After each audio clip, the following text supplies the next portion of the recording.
I want to start with one that came in via email on Monday of this week. Somebody said, my grandson is 12 years old and high-end autistic. Why is there nobody to teach him to talk? I want to know if he's happy, if he's being looked after properly. As a concerned grandmother, I have a lot of uneasy feelings, and he cannot convey his feelings or his wants, and that is troubling me as he comes from a split home. Can he not be taught to talk more than his 6 words he says? I'm worried for him in years to come when I may not be here for him. Is there some kind of computer I can get him so he can relay his feelings to my son and me? A lot of emotion there, but a grandmother who's wanting to communicate with this young man. Right. Very, very touching and sad. Yeah. Yes, of course. I mean, especially when you have an individual who already has 6 words, there's no question that they can have more. So that's the number one answer to that is yes, absolutely, he can talk. You know, I wish that someone had worked with him a little bit more when he was younger, because and I'm guessing that the 6 words that he uses are his very, very basic needs. So this is just, you know, too big of a concept for me to be able to be very helpful. I hope that I'm helpful a little bit, but yes, I would really, really recommend that you get a behaviorist to start teaching your son how to talk, how to communicate. With 6 words, you can be pretty assured that he's going to develop more language, or he is capable of developing more language. However, obviously it's important to have other means of communication that are easier for your child right now. The iPads are pretty good. The kids tend to like the iPads, and there's a lot of programs that are available for the iPads, communication type programs. These are visual programs that are basically iconic, so there's pictures of things that he might want to express, and he just has to hit the picture. But like for instance, Proloquo is one of them that you can purchase. But having said that, and I think Proloquo is a couple of $100 now, I think. Yes. And it's one of the things that we try to fund through Act Today. So our nonprofit organization, Autism Care and Treatment Today, or ACT Today, is a place where you should probably, if you can go online, you can email and get the grant information. And if you can't afford the Proloquo and the iPad, in many cases we do fund those. We've done a lot of funding for the technology. And it's important to get him something that will help him communicate freely now, but that does not mean that that's enough. That's not enough. You know, please, for an individual who is saying 6 words, please do have a professional teach him language, because he will be capable of using his language, and it will be so much better for him. So that's really important. Now, you're asking about technology. We have 2 sites that are very useful to people. One is the IBT site, which is the Institute for Behavioral Training, and on that site you will get a lot of training. So this is just videos of training, and they will, if you have a teacher who might be interested, or an aide, or there's a section for parents, there's a section for professionals, you know, you can, these are very, very inexpensive modules. Yes. You know, you can sometimes as low as $10. $10, right, for each module, and you can go in there and just pick your modules, and then you own them and you can basically go in there and learn everything that's in there, and that just teaches you the techniques, sort of the how to interact and how to teach things. Then the other site is Skills. And on our Skills site, Skills is a sort of a curriculum for lessons and lesson plans and all this sort of stuff. And it's a little bit too complex, I think, for parents, but it's really good if a professional or teacher wants to use it. And it will give you very, very detailed advice about how to teach each skill, each language area, each word, etc. And it'll take you through many years. If you become a user, you could actually go through and learn the next lesson and the next lesson, and it'll take your child way beyond just language and teach we teach almost any skills, and it's all demonstrated on skills. So yeah, on the sad side, I guess, is that your child sounds like they could have had more intervention and they didn't. But on the positive side, it sounds like you have a intelligent, smart guy who is going to be able to learn a lot of stuff. So absolutely. Good Great luck. hope It'll there. be fun. It'll be a fun journey. Wonderful.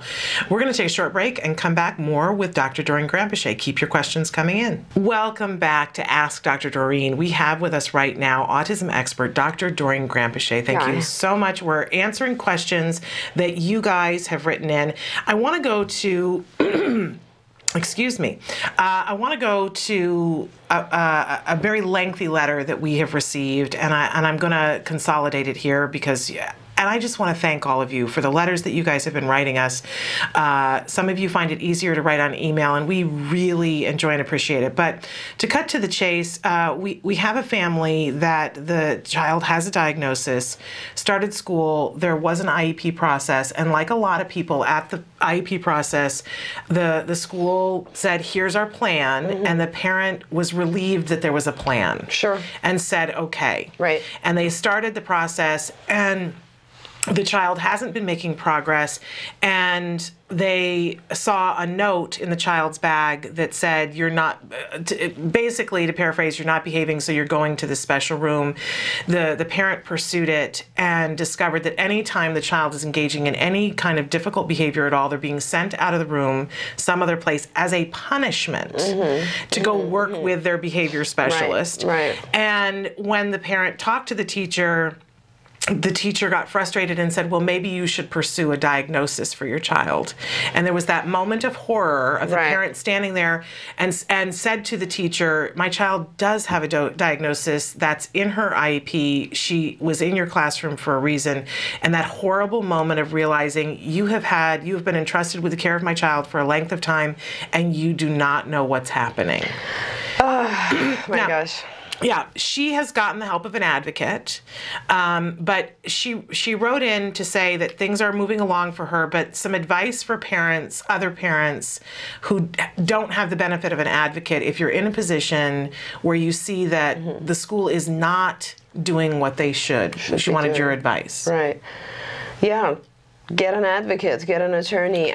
There are so many stories that I have heard over the years from the parents. Some are absolutely horrific. Yeah. You know, I mean, I've had children who were tied down on the toilet so that they would go. I mean, just horrible things. And this is not a very good story either. You know, I read that letter earlier, Shannon, as you know, and I'm not even sure that the child was getting a therapist when they were sent for punishment. Yeah, I'm not sure about that either. I think that you know, in this case, for instance, it's really interesting because, of course, removing a child when they have any kind of problem from the classroom environment is actually rewarding because the child probably is showing problem behavior because they don't want to be there to begin with, and so by removing them, you're teaching the child that this is an effective problem behavior. Yeah. You know, keep doing this problem behavior and we'll take you out every time.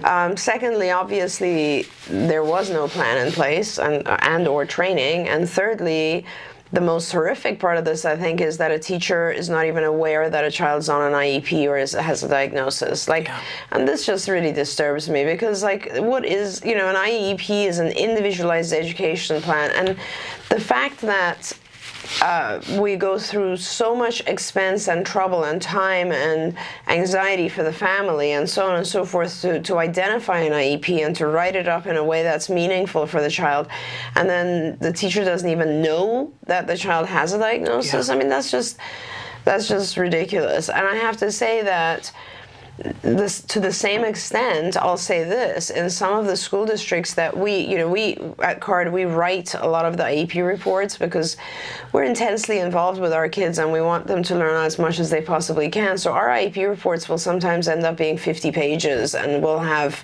20, 30 goals at any given time frame. And many schools will have told us that they will not accept more than 3 goals. I mean, which I think is just, it's kind of like, I want to give you help, but you want to limit me, or, and this is a child who is able to learn, but over the course of the year, we really only have 3 major things that it just doesn't make any sense to me. So it's not that school people are evil. That's not the case. In fact, people go into the field of education of our children because they care about children and because they're interested in helping our kids. They certainly don't do it for the money. They certainly don't do it for the money, that's right.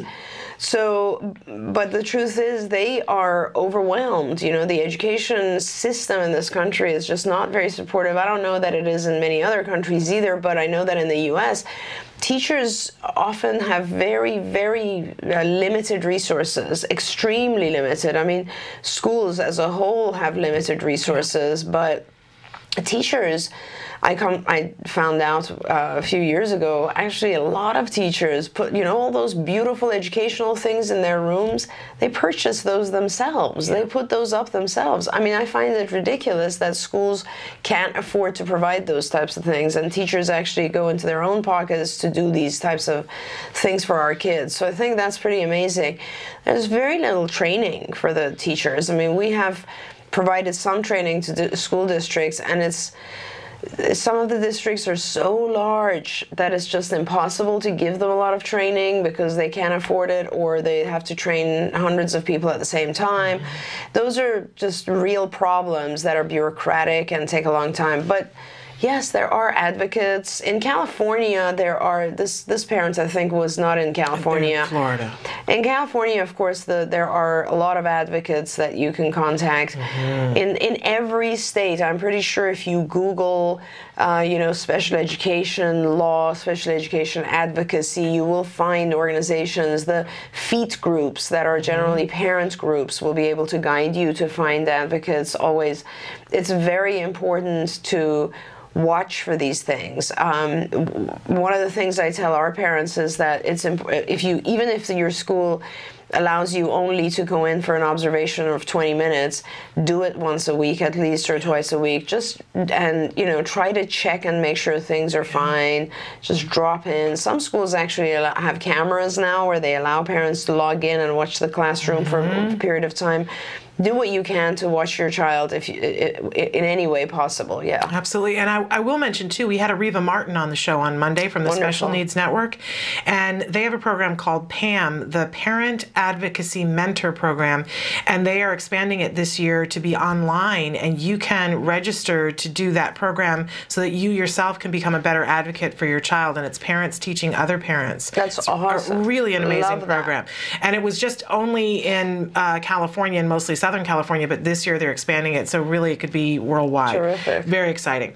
That's Special Needs Network, so you can check that out. Okay, continuing on with another question. I actually want to go to another very lengthy email that we got from a wonderful grandparent who has described, and again, I'm not going to read the whole letter, but that she worked for many years as a speech and language pathologist, and so she recognizes some issues. She has a family member that she has seen some concern with, and she brought it up to the family, very young, 3.5 years old, very high functioning, but sees that there's some concern. The family has asked her not to be concerned. We don't know whether there's a cause for concern or not, but she's wanting to know how much she should push it, and very aware of the fact that early intervention is key in a lot of cases with autism, but wants to know, are there studies there to show that with high functioning autism, that is it still key getting in as early as possible? Yeah, that's a very good question. There are no studies to really focus on high functioning versus low functioning and so on, because we don't really differentiate that way. But I would say from personal experience that it actually, of course, the younger the better. Yes, definitely. Some of the what we consider high-level skills, I guess, are the executive functioning skills. And some of the very, very early aspects of executive functioning occur before the age of 1. So, for instance, the whole, at 9 months, we develop this ability to, an infant will look at mom's eyes, for instance, and think, what is mom thinking about, and will then track where mom is looking. So you'll see 9 to 12 month old babies looking at someone's eyes and then looking where they're looking. And that is the beginning of joint attention, which is a huge factor in our overall future development, and is one of the executive functions. And so those types of, so if what I'm saying, I guess, is that it's important to get involved with a behavioral program, but only one as early as possible with a high functioning child, but only one that knows how to, what and how to teach higher functioning children.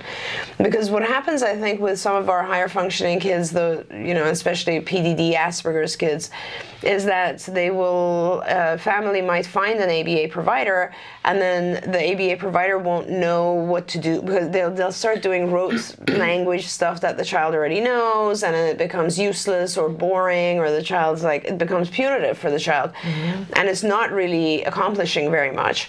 And then the parents become convinced that this isn't the right thing. For the higher functioning kids, you're really supposed to be focusing more on those very, very high level skills, like social cognition skills, executive functioning skills, and all generally the pragmatic language area, all the social conversation area, and so on. So I would say that it would be obviously very good for this child to receive some intervention. Again, did they say what age the child is? It's not I 3.5 or 3.5. Okay, so 3.5, however high functioning, if the child is really on the spectrum, or actually, let's put it this way, if the child is really losing skills, or not keeping up with peers in terms of functioning, then yes, you need ABA, and you need to do it as soon as possible. And keep in mind that certain really advanced skills don't even occur or develop in our kids until about 5 or 6, and typical kids until about 5 or 6. And those are the very, very abstract concept skills. But, there's a lot of precursor, very important skills that can be taught at 3.5, no question about it. And depending on where the delays are, hopefully the parents will get involved with it. Hey, well, here's my sort of further question then, because the grandmother expresses that there seems to be some stigma attached to the autism word for the parents. Right. And I'm wondering, do you need to even go there? No, because I you don't said think before, so. I don't care about the label, right? Right, but if there's a deficit, and what the grandmother is really wanting to see is the deficit addressed, right? Maybe not have the battle about the diagnosis per se, but about is there a way that they can get help without the diagnosis? Of course. I mean, you could identify just the core deficit areas. So one of the things you could do, for instance, is you could go on our skills website, and you could have the parent or yourself, if you know the child very well, go in and just get a license. Well, actually, I think you have even a free period, but just go get a license for a month, and just go in and answer all the questions on the index, which is an assessment tool. It's a pretty intense assessment tool. It'll ask you thousands of questions, answer them, and then it'll show you all the areas of delay. And who cares about the diagnosis? You'll see exactly where the child is delayed in relation to his or her own same-aged peers. Right. So if your child's 3.5, and let's say in the area of language or social or cognition, whatever it is, certain key elements of what you answered we're specifically asking you things that the child should be able to do at his or her age. Right. And if you say no, then those show up in a bar graph that show you exactly how many things are delayed, and then also show you how to teach them. Right. So that might be something convincing for the parents, so that they don't allow the child to fall behind too much. Right. A dicey thing. Very, very tough. Yes, absolutely. Figuring out how much to push it, because you don't want to ruin your relationship with your children. Yeah. But you know, they're actually, in some other ways, you're quite blessed because you have a grandmother who's a retired speech pathologist and has the expertise and the knowledge to be able to identify that something's falling behind. Yeah, absolutely. So we wish you luck with that, and we'd love to hear back from you what you decide to do and how it works out. I want to ask another question. We're getting questions on the live feature. Let's go there first.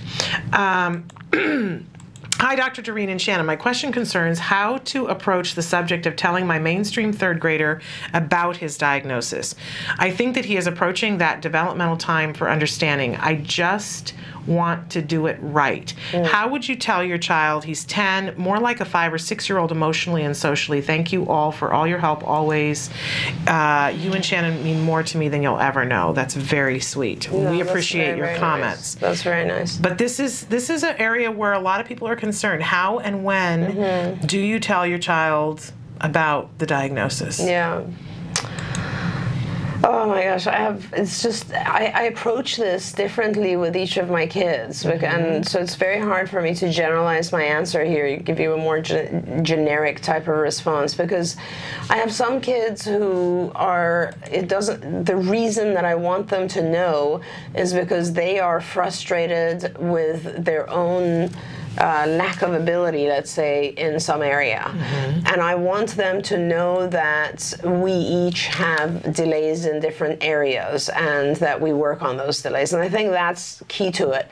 Then there's other kids where someone has called them the name, or they've heard it, or they've overheard it or whatever, and they're just very curious, and I never want to really lie to my kids. So I will tell them. But the thing is that how you tell them has more to do with how you explain what autism is. And because of I personally see autism as a transient thing. I don't see it as a lifelong thing. It's easier for me to say, yes, you have currently or had a diagnosis that was called autism. What it means is that you have some problems with language, you had some problems with social stuff. That's basically it. Your language has gotten a lot better, and so on and so forth. Then I go into and explain it. It really depends on the ability of the child, how much they can understand, how much detail can you give them.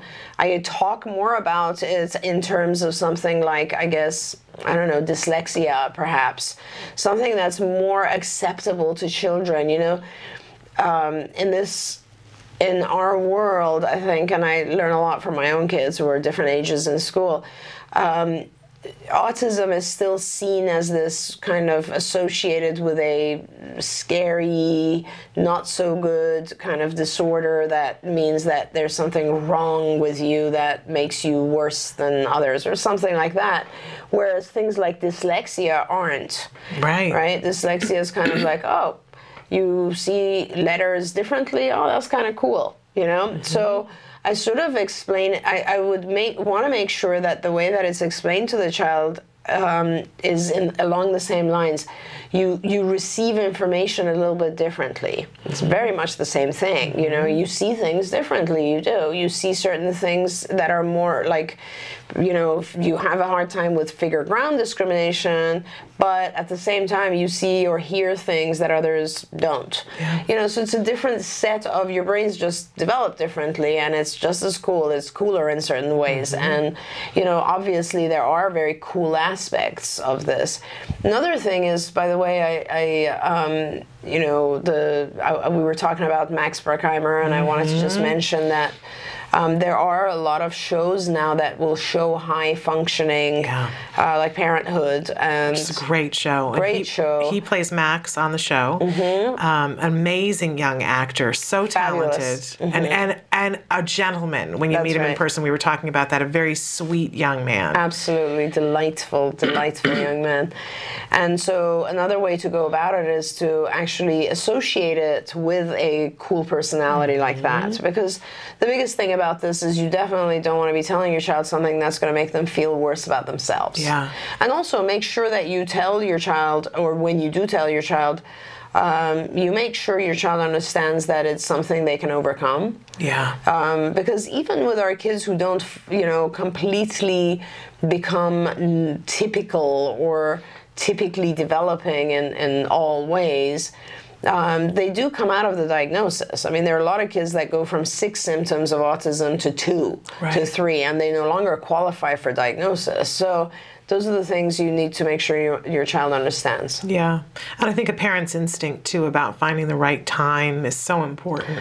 And if there isn't a reason, then I would just wait. If there isn't a reason to share the thing, I would just wait a little bit longer, because the more your child's past it, the easier it'll be for them to receive that information. And honestly, I'm not the right person I think we should ask some of our recovered kids. Yeah.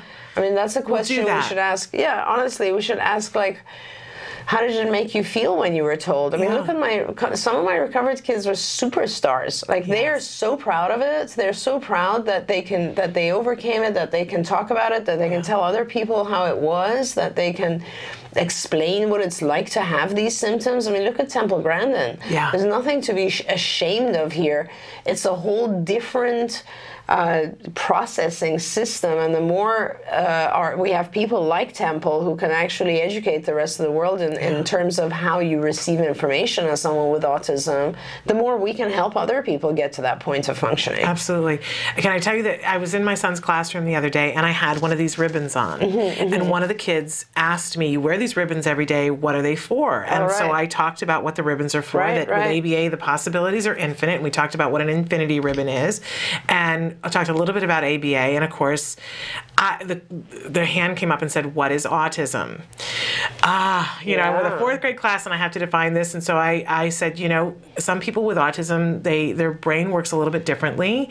They see things a little bit different, and sometimes they have difficulty talking, but not all people, and went through this very short explanation that didn't even begin to cover it, but 4th grade class.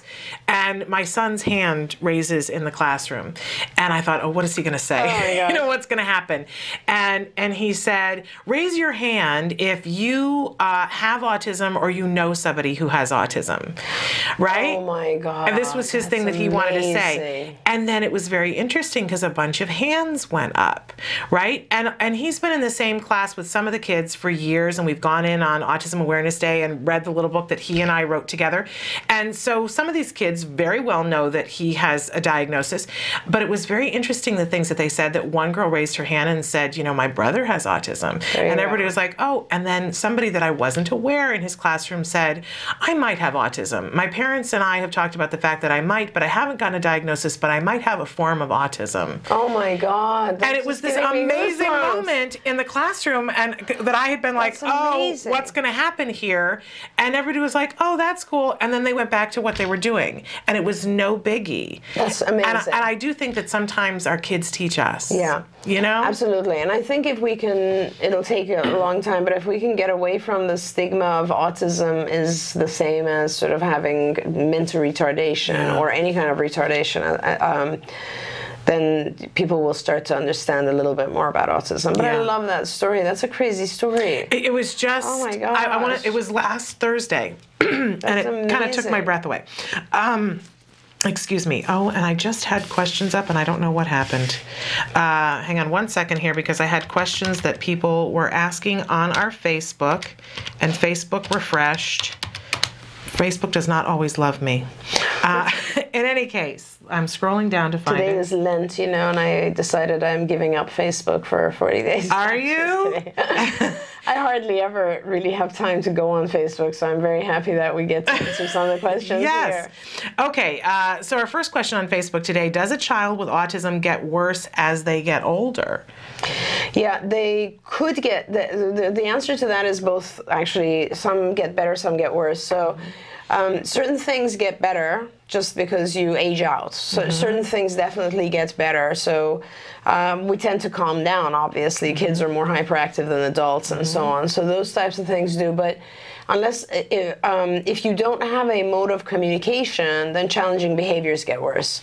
So in other words, obviously, if you're 2 years old and you get frustrated, you're going to throw a tantrum. If you're 15, you might hit someone. Okay. So it's just a matter of making sure that there's adequate communication available to the individual, and that the environment is fair. And I always use that word. It's just strange to use that word. It's such a non-technical word, but the truth is, like anything else, we all can get irritable or upset or anxious or hurt or whatever. And with a lot of our kids and adolescents and adults, we just have to kind of protect them a little bit from the environment, or make sure that the stimuli coming at them in the environment are something, they can handle all the stimulation coming in, that they can communicate their needs adequately so that they don't get frustrated, so that we have to make sure the demands that are placed on them are enough but not too much. We have to make sure that they are sleeping well, that they're eating nutritional foods. All of those types of things will help in determining all that. I love that you use the word fair. There's a blog that I read on a regular basis, and this last week there was a blog, and the mom had detailed something that had happened with her child. And one of the responses, and it was about the fact that they were asking for an accommodation to make it fair. Exactly. And one of the responses that came back from a person who I don't think has a child on the spectrum, the person said, what ticks me off about special needs parents is that they constantly want for everybody to treat their kid like everybody else, but then you want special accommodations, and how do you reconcile this? And there was a maelstrom of people saying, step off. Right. Being fair is not about having it all be the same. Sometimes you have to give somebody some extra help in order to make it fair. That's right. That's exactly right. I mean, a good example of this is, why do some of us wear glasses and others don't? That's really simple. But, people who don't wear glasses won't come and say, hey, why do we have to accommodate this person by giving them glasses? Yeah. So that's all we're doing. What we're doing is we're modifying certain factors in the environment in order to put our kids on the same playing field. That's all. Absolutely. Yeah. And important for us to be able to do that. Oh, and Facebook has gone completely away now. No, we have it. Here we have it. Okay, another person who wrote in and said, what do you do when the school seems to give up on your high school aged child? And we've been hearing this a lot lately. Sticking them in rooms with kids that are younger, giving them stuff to do that is of no use to them. Not coming up with substantive goals. Right. A lot of parents are complaining of this of high school students and asking for advice about what to do. Yeah, of course, because our baby boomers are now reaching high school. Personally, this really upsets me a lot. This is why I'm very much involved with, we've talked about this, I think, before in one of the shows, Dr. Luvis Mara, and we're doing this project where we're using technology to train our high school kids on vocational skills. And God willing, if this pilot project goes well, then we'd like to be able to disseminate this everywhere as much as we possibly can, because obviously what should be happening is a lot of our kids should be receiving training and teaching in job preparedness, right? Vocational skills, the adaptive skills, like, as an adult or a teenager, a lot of our kids don't even know how to take care of themselves in society. So I guess I really need to try to focus and do more for the adults and adolescents population. We have said this before, Shannon, and I keep forgetting to do this. I need to figure out a way to put our Card 2 series of lessons or programs online somehow. It's just a list at this point, because it's, when you go into skills, which is our early curriculum, it will take you to a mental age of 8. And your child could be 15, yet their skill level falls below 8 in some areas, and therefore you'll have tons and tons of lessons to be able to teach your child.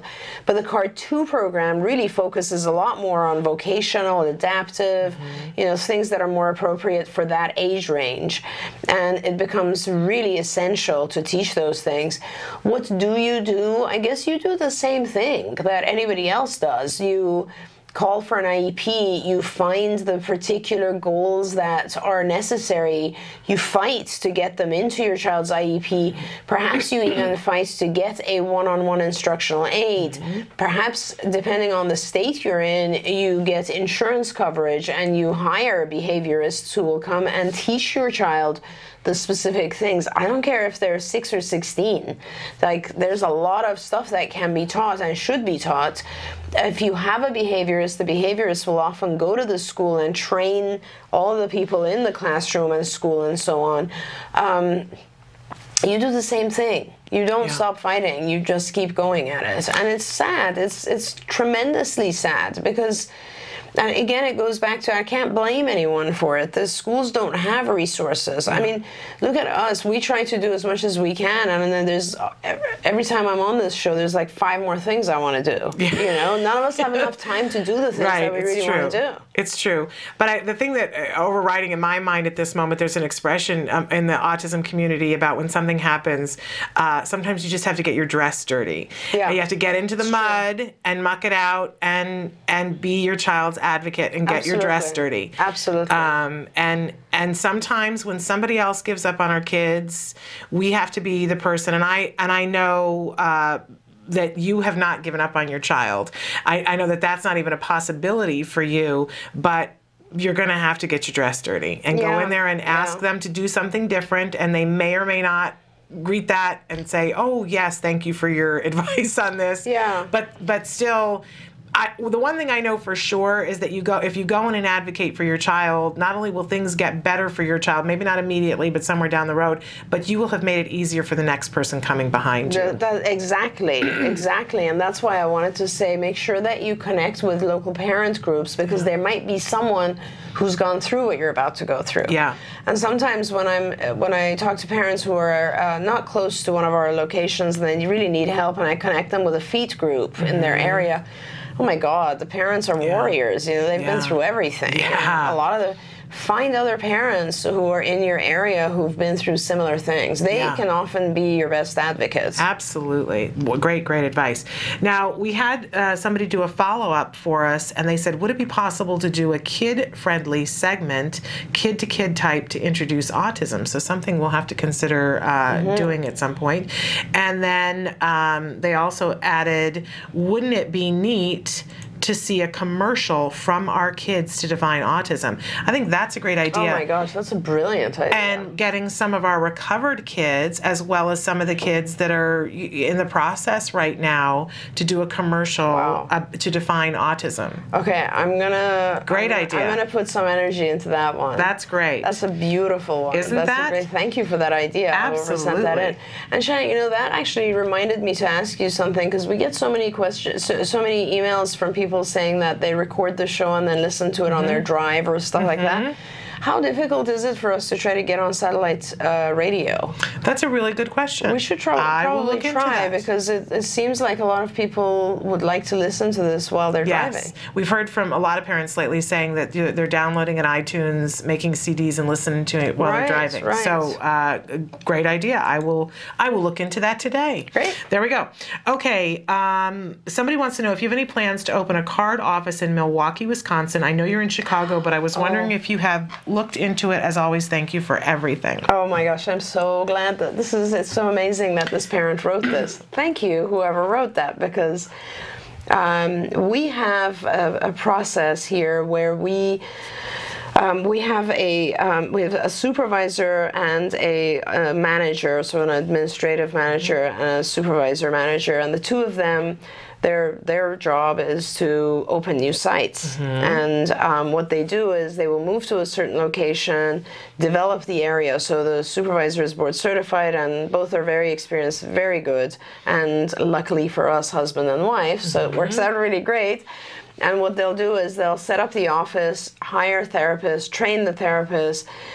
You know, their job is startup. Right. And they had a very successful year. They were in the Boston area, and they actually opened in Plymouth, and they're currently opening the second one in Boston, and they will be done. And they are done now. And so they've been asking, what's our next station? Where do we go next? Where do we go next? And we have, you know, what we generally normally do is we will respond to two types of things. One is we'll look at our funding sources, and a lot of our funding sources, let's say healthcare, managed healthcare organizations, will ask us and say, we have a lot of patients that need your help in, let's say, such and such city, and then we will specifically go there. The other thing we do is we will look at our what we call workshop list. And so these are families that we've been working with, but they're not close to one of our locations. And there's hundreds of families all over the country where a supervisor goes and visits them and hires locally, trains people, and oversees their program and goes back and forth all the time, right? So we've looked at our workshop list, and there's two areas that each have about 6 or 7 families.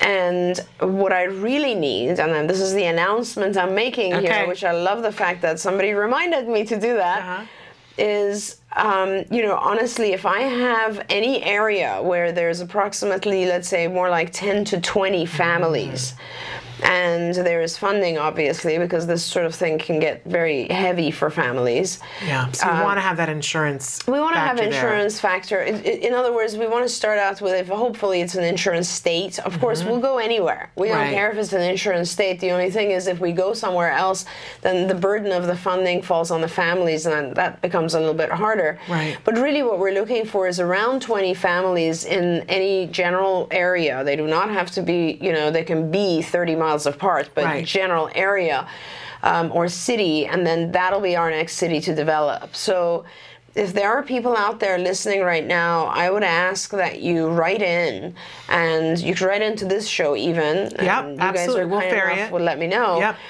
so that we can start developing that list. And I should actually I wanted to ask them to put that on our social media sites as well, and make sure that people are writing in. Because I think there were 2 areas. One was, it was West Virginia, I think. Is there a Charleston area in West Virginia? I don't know where that is exactly. And then there was another one that was, I think it was in Kentucky. I'm not sure. But there were 2 cities where we had something like 5 to 6 families already there. Okay. So then the process becomes, we get the list of families, we check their coverage for them, we communicate with them, we will send out a supervisor to do their initial meeting and evaluation and get to know their children and identify exactly what the child needs, and then we'll gather it all up. And I think we open offices in the location when we when we reach somewhere around 500 to 1,000 therapy hours. In other words, there are 20 families and you add up all their therapy hours in a month, then you're looking at 500 hours, then that makes it financially feasible for us to come out and actually do a physical site. Okay. And then once there's a physical site, within about 3 months, it's packed solid. So like we'll hire all the therapists we need, train everyone, transfer additional therapists, transfer staff, transfer supervisors.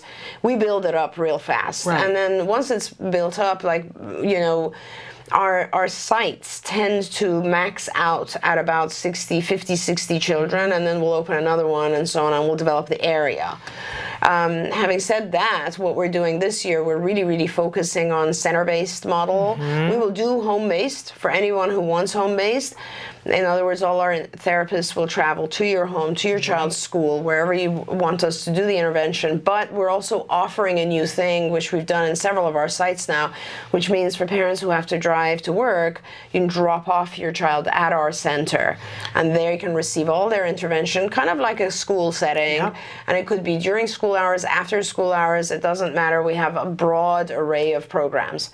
So if anybody is interested in this sort of thing, on the CARD site, on the centerforautism.com site, just send us an email. When you do send the email, please make sure that it goes to the workshop department, or it could also be called remote services. And that way we'll take care of you and make sure that you either get services now or you go on a list of parents where we're grouping them in order to be able to open a site. And if for any reason you have difficulty finding that, you can always send it to us and we will make sure that it gets to them as well. And we have another question. I think we still have time. Somebody wants to know, does CARD accept insurance of any kind, including including state insurance. So absolutely. Yes, we do. Okay. We accept everything. Absolutely. So but there we go. Having said that, yeah, we haven't rejected insurance due to rates. Insurance companies are generally pretty fair in the rates that we receive. However, there's been a couple of cases where an insurance company has come to us and said, we would like you to use our software to track the child's progress. And we have found pretty significant faults with their tracking system. In other words, they're tracking incorrectly. Okay. So you're tracking, let's say, trials that are prompted, so they shouldn't be considered master trials, all sorts of crazy stuff. Okay. Or it's graphing incorrectly, or in other words, the results of the child will come up wrong. Okay. And we've told them, we won't use your software. You need to learn from us and do our software, because your software is going to show this child not doing so well. Right. And then in some cases, they've rejected us because we fight that issue. Okay. But it's very uncommon. We generally accept everything. And again, we want to say that Bryce Myler in the contracts department, if you have questions, and we frequently run a little spot with Bryce speaking, but you can go to the centerforautism.com. There's a toll-free number there. We'll put the toll-free number up as well. You can call in and start the conversation with someone to see if you can have CARD in your area. Right, absolutely. Or if you're eligible for a workshop or to work it out. You know, there's different considerations. Just like we say, you know, we can't give child-specific advice. With insurance, it's all different. Oh my gosh, there's so many different policies. So many different contingencies. So I don't want to be in a position where we say, oh, you know, it's always this, because there is no such thing as that as insurance, is what I'm learning. That's right. It's all individual. What your employer allows and the person next to you. You can be in the same state, same laws, different policies. You could be in with the same employer and have 10 different types of policies. Wow. Like here at CARD, we have several different options, right? If you pick a PPO versus an HMO versus a POS versus whatever, the coverage is going to differ, the deductibles, the co-pays, all of that. Yeah, so there's no one size fits all, but really, if you call and talk to the contracts department and talk to Bryce Myler, you have your best bet. Now, Emily, do I have time for one more question? I do. Fabulous. Okay. This is a terrible one to end on, but let's do it. My teenager is depressed and tells me he hates his life. I don't know what to do for him, and I don't know where to go. Oh my gosh. Yeah. Yeah. Oh, I don't know. Email us. We'll try to help wherever you are. We have a lot of kids coming in like that, teenagers who are depressed because they just don't fit in one way or another, and that's just the saddest thing ever.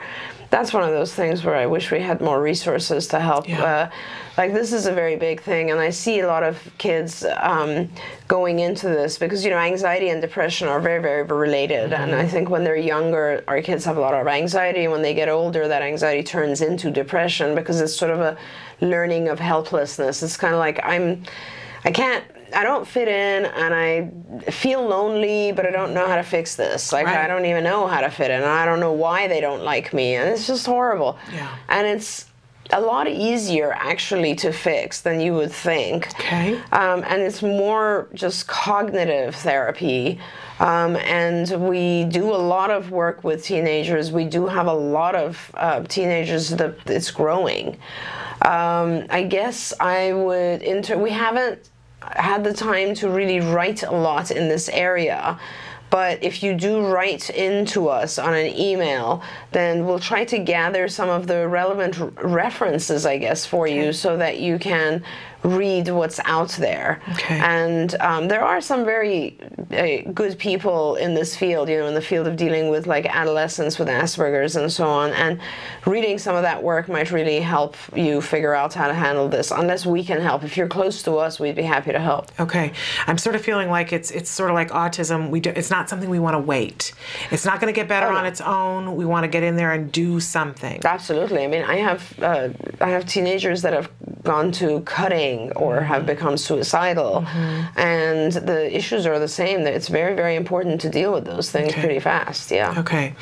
So do write to us and let us know where you are, because that's going to be key, knowing where you are. And just right off the top of my head, you might want to look at Tony Atwood's work online. He is not only a spectacular writer, he has tons and tons of books on this whole issue, and he gives you very easy advice. He's also a great speaker if you ever have the opportunity to see him. He gives you very good advice on very concrete things you can do, very simple things you can do to help the adolescents with depression and on the spectrum. Absolutely. Great, great advice. Now I believe we are actually out of time. Yes, Emily, or I have time for one more? Quick one. Oh. Okay, good. That's a long one. Okay, this is a great one. I'm curious about what advice you would give to parents about how they can be the best possible parent. When you see parents that are getting it done, what does it look like? Oh, that's an awesome question. It looks like parents who have hope and are motivated. Okay. Everything follows from that. So the parent is involved because they know they can make a change. So they have hope and they're motivated. The parent is understanding, patient, of course, the good traits of any good parent, right? Traits of any good parent. But at the same time, they push, they don't give up, they're not, and of course having all of that. So it's like, yes, be motivated, continue to have hope, and not be exhausted. Yeah, and that one is harder to make real for any of us, right? Because we're all exhausted. And we've had this conversation a little bit before. I think good parents starts with taking care of yourself a little bit as well and being able to be present. Most of the time, both of our parents have to work. Most of the time, our parents have other children to deal with as well.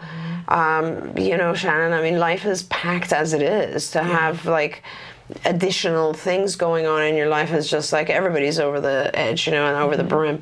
So I would say the parents that really are involved with our program, and they're like a 24-hour therapist. Yeah. And they are also they have the ability to see the overall picture and give us a lot of feedback and advice as well. And that can only happen if you as a parent are just feeling good yourself, feeling positive about the future, and can be effective, and you see how it is to be effective. Yeah, I think that's great advice. And I know early on when I looked at parents and I thought, okay, I want to have what they have. I want to be what they are to their kids who were getting it done. The thing that was consistent for me was the parent at some point said, I made a decision that I was going to do whatever it took.